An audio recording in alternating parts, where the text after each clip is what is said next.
It's not very often in my day job that I get in trouble, but I got an official call from the CEO of the place that I work at with a learner complaint. So I train courses, either online or in person, down here in Gippsland, Victoria, and I opened my class today with the following sentence. Hey guys, hope you had a fantastic weekend and a very happy Jack Ginnivan Day for those that celebrate. I haven't stopped celebrating since he tore the pies a new one. That was my opening line. It's not the greatest thing in the world, but as a Hawthorn fan, I loved it. At which point, a Collingwood fan in my online room on Microsoft Teams declared that I shouldn't, and I quote, "Don't fucking say that, you pig. I'm making a complaint, and you will never fucking see me again." And left. Cut to about lunchtime. The big boss, who's a Collingwood fan, by the way, might have taken that into account, rings me up. Hello. Now, we noticed that this is what you've said. Yes, this is what I said. And then he, the learner, said that he felt offended by that.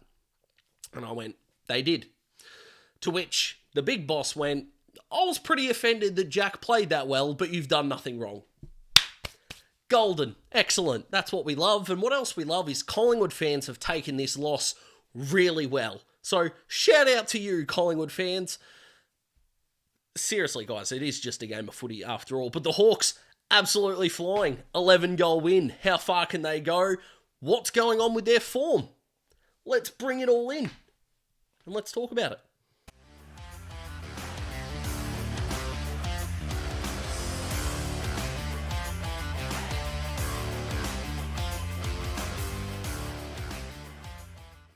So at the end of round 13, the Hawks were 12th on the ladder. In their preceding 5 games, they would go 4-1, and they are now 11th.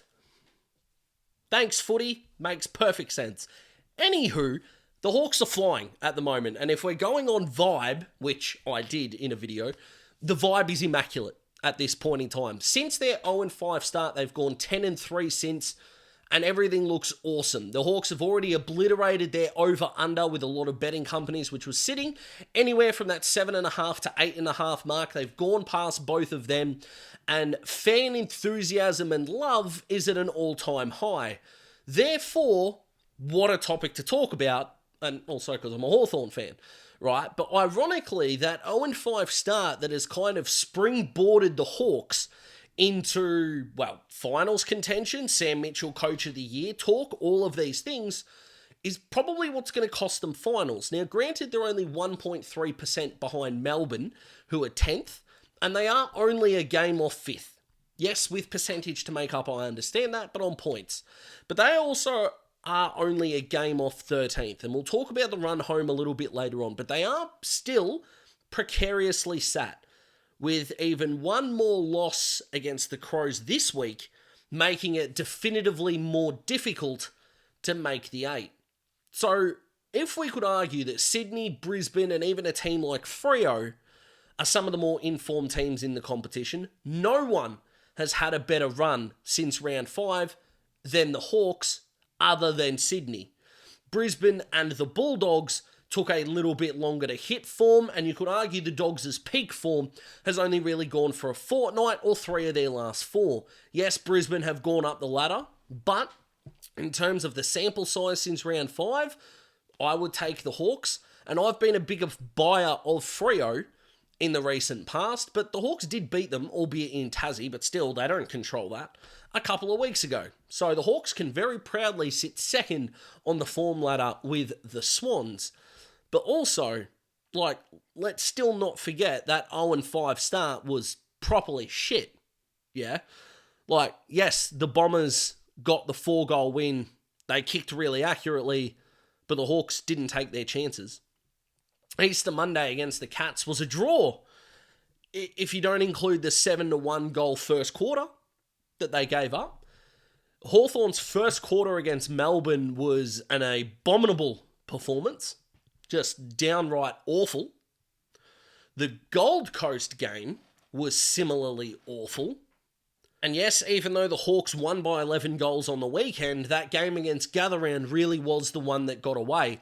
I'm not pointing fingers, but the Doveton flyer, Connor McDonald, if he kicks that goal, oh, my goodness. And of course, the infamous Port Adelaide game, although not in the aforementioned first 5 games, still hurts to talk about, even though the Hawks are flying at the moment. But the game against Collingwood was an unbelievable one, with the Hawks having nearly more than 150 disposals in the wet.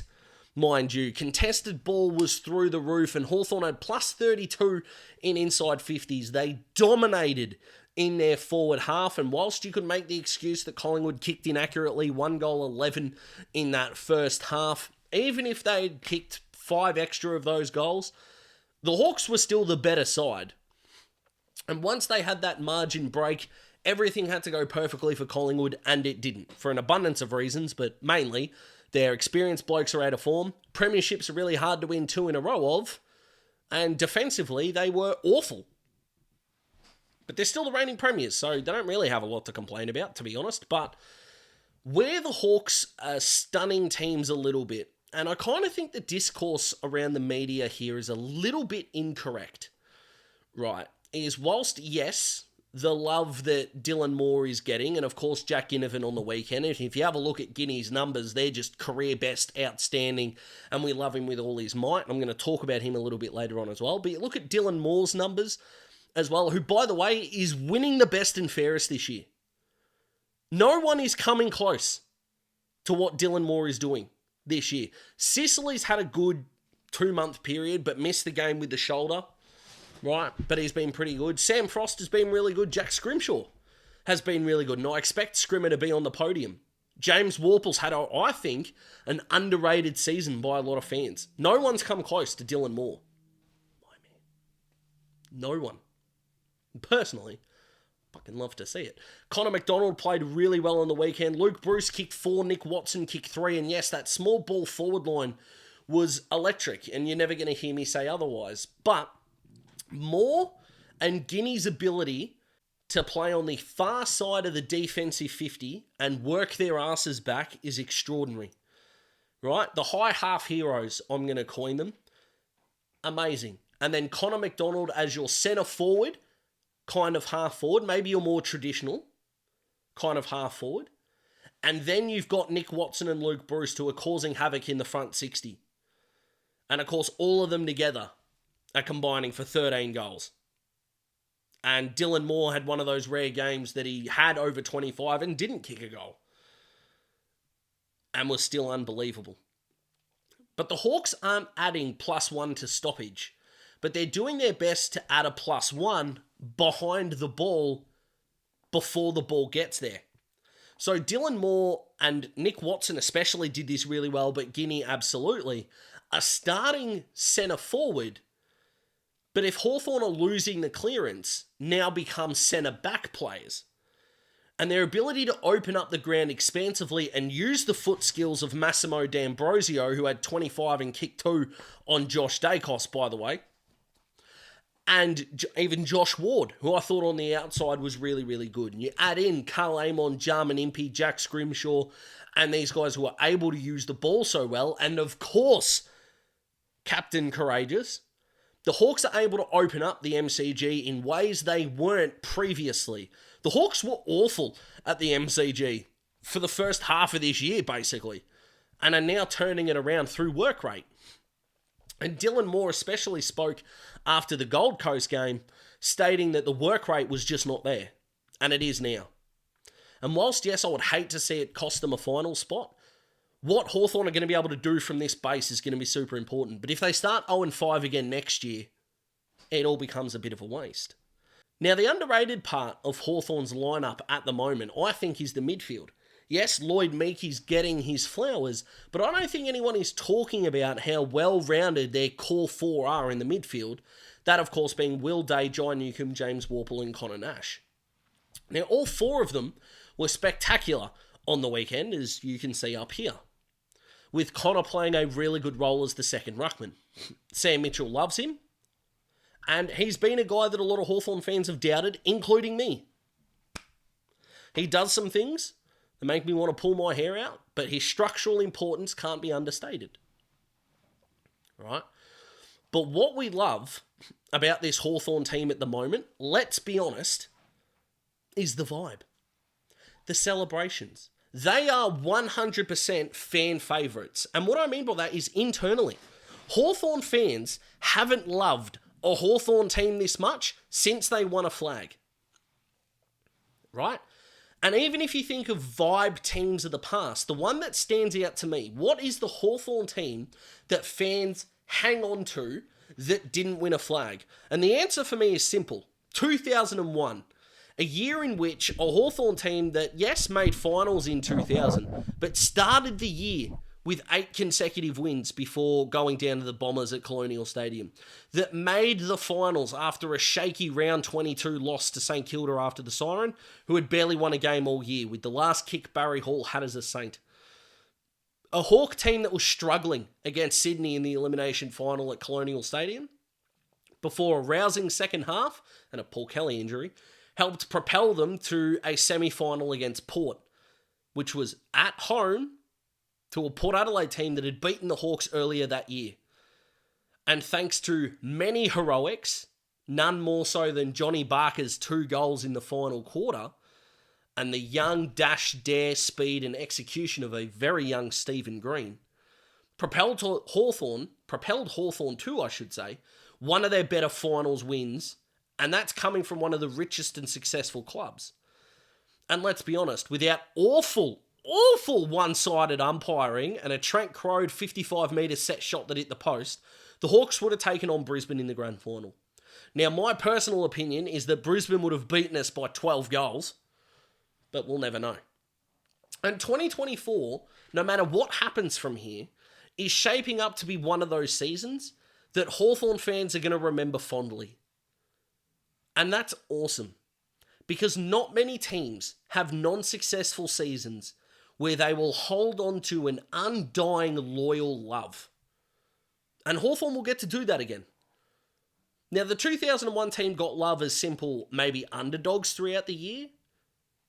Schwalbe's heart problem that led Chris Connolly taking over for the Ben Dixon after the siren goal against Carlton was outstanding, with Daniel Chick's unbelievable rundown tackle that led to that goal. But where Hawthorn have embraced modern times is that they are the same vibe on and off the field. Embracing social media. Love it or not, young guys being able to express themselves is great. If they do it in the right way. What is the right way? Well, aim for humour, don't belittle anyone, and don't be an asshole. Tick, tick, tick, Hawthorn hit the mark.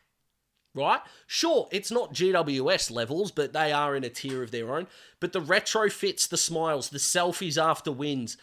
If you're a Hawthorn fan that doesn't enjoy this, sorry, you're a boomer, right? And that doesn't mean age, that means attitude. Because opposition fans can hate this. And guess what? Not a lot of them do.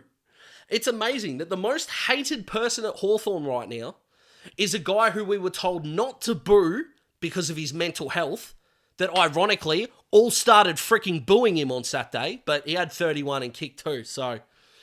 And the other guy's the coach. And most people that don't like Sam Mitchell is because of the way he played, which, you know, is a contentious Brownlow, but I'll take 4 flags, premiership captain, and one of the best users on both feet we've ever seen. And he and Jason Ackermanis, and probably Steel Sidebottom, own that title as a podium since I've been watching footy. So, you know, stick it, really. But that's the cool thing about this Hawthorn team. It's fun. And it's fun with results. Because even if the Hawks lose, and let's be honest, when they do, Jack Ginnivan's Steph Curry inspired go to falling asleep, good night, celebration, that social media are going to explode at him for that. But guess what? They're going to explode at him anyway. So why not do this on your terms? And that's what he's done so well at. And then we come from the Collingwood fans that are going, oh, put your medal in the bin. Just go on Twitter for 30 minutes. Find some Collingwood fans. They're right, they're going beautifully. But here's the thing. He's already said that the coaches and the players didn't really care if he was there, is what he felt. Rightly or wrongly, that's how he felt. Feelings matter, right? Sorry, guys. We live in a world where feelings matter. They're not the most important thing. Facts still are, don't get me wrong. But Hawthorn blokes messaged him, effectively recruited him. He's happy, he's having fun. And we, as sports-loving people, are telling professional athletes that have got personality, no, too much. If we want 700 robots playing, guys, go play foosball. And if you're a Hawthorn fan that didn't like Jack at Collingwood but you love him at Hawthorn, we can live with that. Right? He's on your team, he's converted you, that's fine. But if you're a Collingwood fan that loved him at Collingwood and now hates him at Hawthorn, he's not doing anything different. He just did it to you and it meant more because you hurt him, rightly or wrongly. Whether he's right about that or not is where he's at. But if you defended him at Collingwood and you hate him now, that is a little bit of intellectual hypocriticalness. And if you can live with that, good luck to you. I'm not going to tell you how to think or I'm not going to tell you how to feel. But it's not great. But Connor McDonald has got the bull celebration. Social media ain't ripping him apart and Hawthorn fans love it. In a world where we need the younger generation's attention more than ever because there's more competition, having a generation next lifestyle, persona, brilliant. Brilliant. It's awesome. But where does that leave us? At 10-8. Well, it leads the Hawks into some really good form, and without that 0-5 start, things would be so much more different. And I know eliminating a quite sizable chunk of something is going to skew the results. But going into round 9, last year against the Eagles, the Hawks were last. And that game down in Tassie was billed as the Tankathon. And Hawthorn won by over 100 points. Now, since that round 8 game, which ironically was another smacking by Melbourne the week before, the Hawks are 16 wins, 16 losses with a percentage of 98. And without that awful 0-5 start this year, the Hawks would be 16-11 with a percentage of 105. That's pretty damn good. That's 16-11. And if we adjust that for a 23-game season, even if we go 2 wins, 2 losses, slice them away, that's 14-9. That's 6th or 7th on the ladder. Probably this year. Which is what Hawthorn want to get to. And that's why the 0-5 is going to sting if it doesn't work out. But Hawthorn's form not only stacks up, it's immaculate. And the 3 major facets in where their numbers are stacking up are at stoppage, scoring, and at the ball. Let's start with at the ball. Numbers on the screen, but 2nd in contested ball, 2nd in ground ball, 3rd in uncontested ball, and 3rd in loose ball. Now, they're differentials in the last 5 weeks. So that includes the Geelong loss, which I think is really important in this discussion. Because even at Hawthorn's worst, they've been able to back it up with really good performances. So around the ball, the Hawks are winning it. And they're turning and going. And this is also true in the stoppage. Check this out.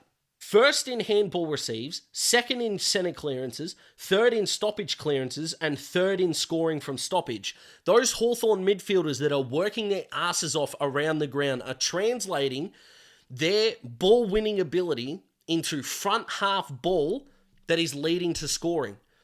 And the weather didn't help someone like Jack Gunston or Colsha Deer's case. Now, I know Deer played, but he was subbed out and Gunston didn't. But going into this week against Adelaide, Gunston playing won't change these numbers too much.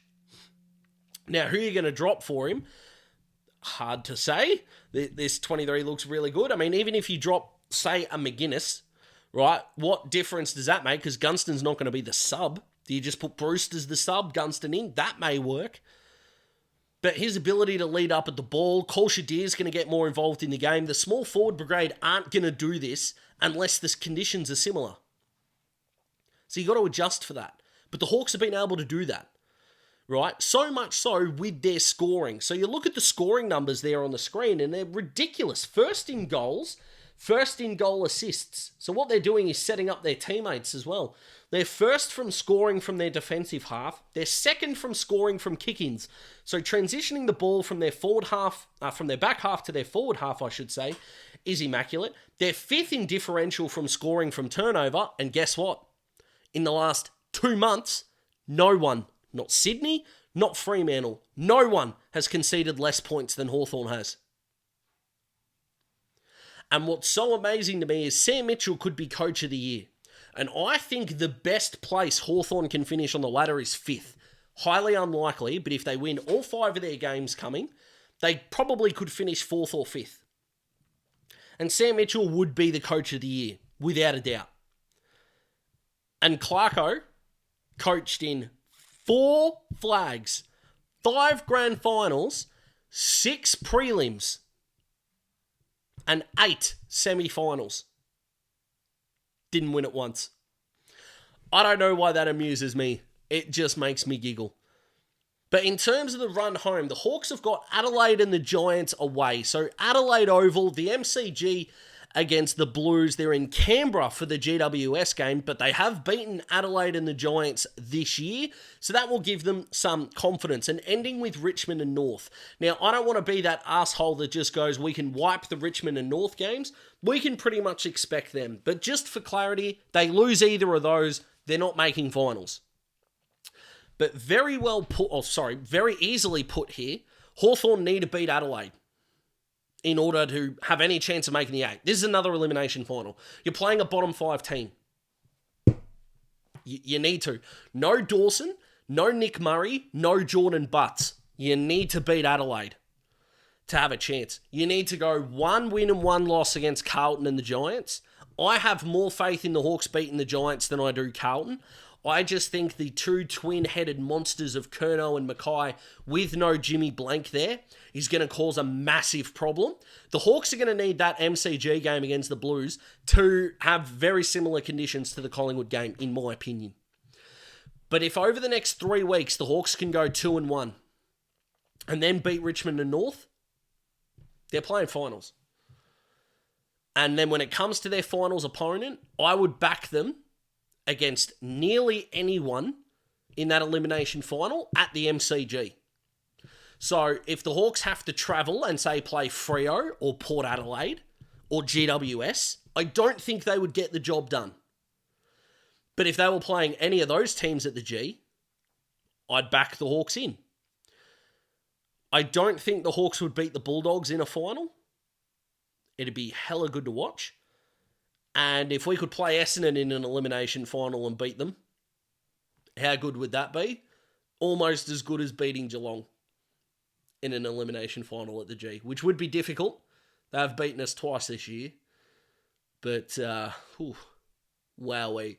In terms of my prediction, again, the Adelaide game will determine a lot.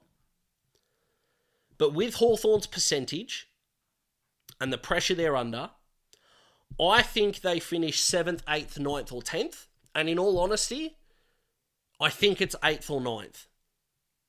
I really do. And I hope percentage doesn't push us out. Finals experience for such a young team is going to be a good thing. And then Hawthorn's off-season becomes one of the more intriguing. Your Collingwoods, your Richmonds, Essendon's even, and Hawthorn's is really interesting. But more about that later. Where do you think the Hawks are going to finish come the end of 2024, whether you're a Hawthorn fan or not? And there's only one person who knows what video I'm doing next. And that is one of my favourite subscribers, Capish. You know what's coming, my friend. And if you have watched the video this far, I want to say a massive thank you for not only watching and helping me in the YouTube algorithm, but if you've liked the video and you've subscribed, that's a massive help and a thank you very much. I hope you had an amazing weekend. I hope you have an amazing week. No matter how many of my videos you watch, you're an absolute fucking legend. Look after yourselves. You deserve it. Look after each other. You deserve it. I'll see you next time. Go the Hawks.